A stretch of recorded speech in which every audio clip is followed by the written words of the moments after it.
Good morning, Rainmakers. It's Priyan here from Reignway Realty. Hope you're all well. Bringing you insights and strategies and tools to elevate your real estate journey and your life. Today, we're talking about something completely different in order to try and change the way you approach success. It's called the 12-week year. So we're now 3 months into 2025. And where do you stand with your goals? Most people set their New Year's resolutions, but by March they fizzled out and they've not really progressed and got where they want to be. The problem, I believe, and also the authors of this fantastic book, the 12-week year, by Brian Moran and also Michael Lennington, say the problem lies in terms of the fact that a 12-week goal feels too distant, so we delay actions. As quoted by Moran, most people mistakenly believe that a year is plenty of time to get things done. So as a result of that, they start off slow and fail to make the necessary progress. So I guess having too much time in your hand.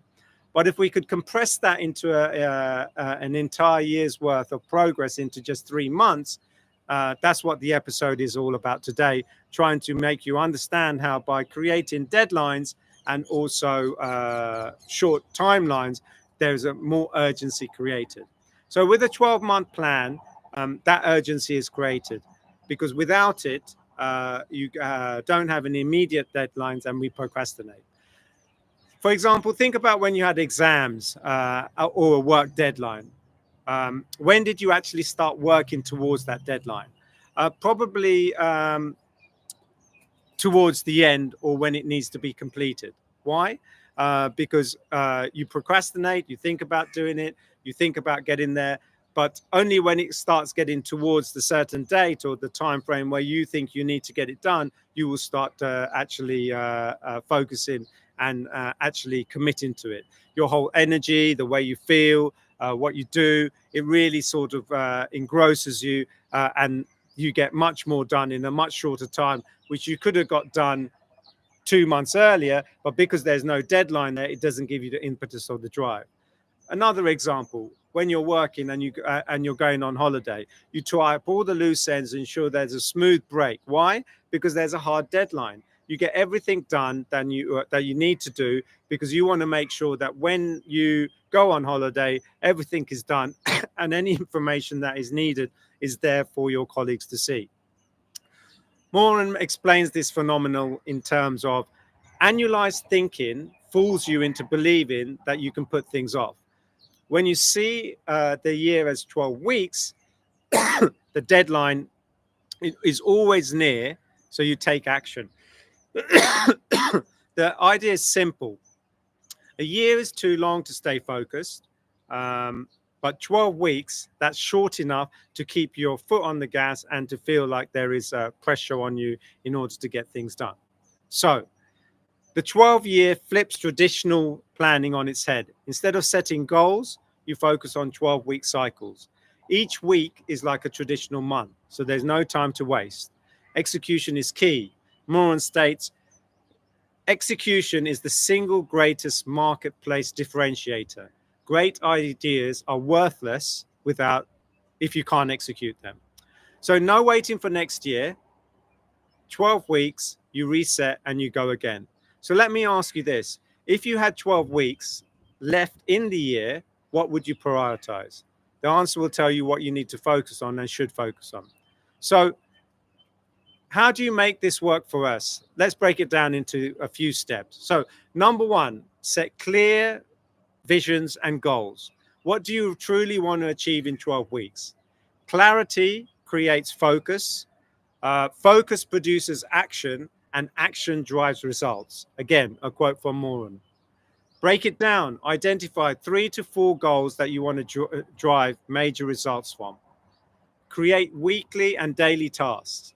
Each week, decide what you want to do.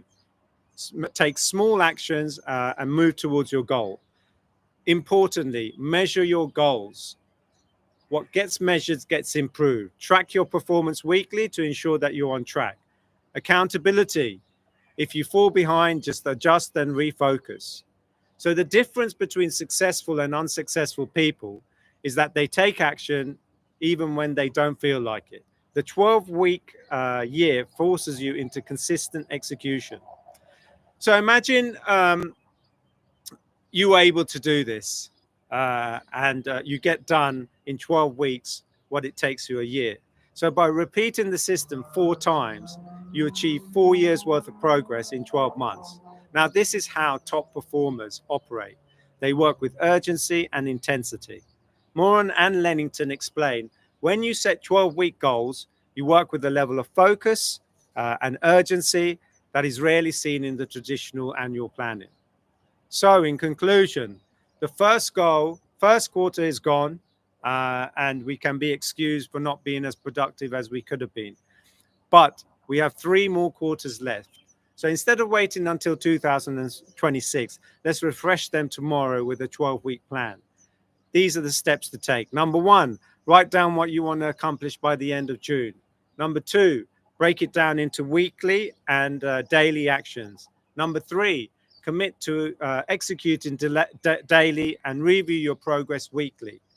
Try this, and I guarantee you'll be shocked at how much you will accomplish in 90 days. Now, the book, as I said, is fantastic. It's an amazing book in terms of it explains exactly what you need to do, how you need to do it, when you need to do it by. So order it on Amazon. As I said, I have no affiliation to them at all, but I just have read a lot of books, and this one just, resonated with me a lot. I bought the book a while ago, and I've still not executed the plan, but I'm committed to doing it this time because I want to help you rainmakers understand the power of it. And if I can't do it myself, then I shouldn't be preaching it. So if you found this useful, subscribe to Reignway Realty Podcast, please, for more insights, and let me know what your 12-week goals are going to be. Let's make this quarter productive yet.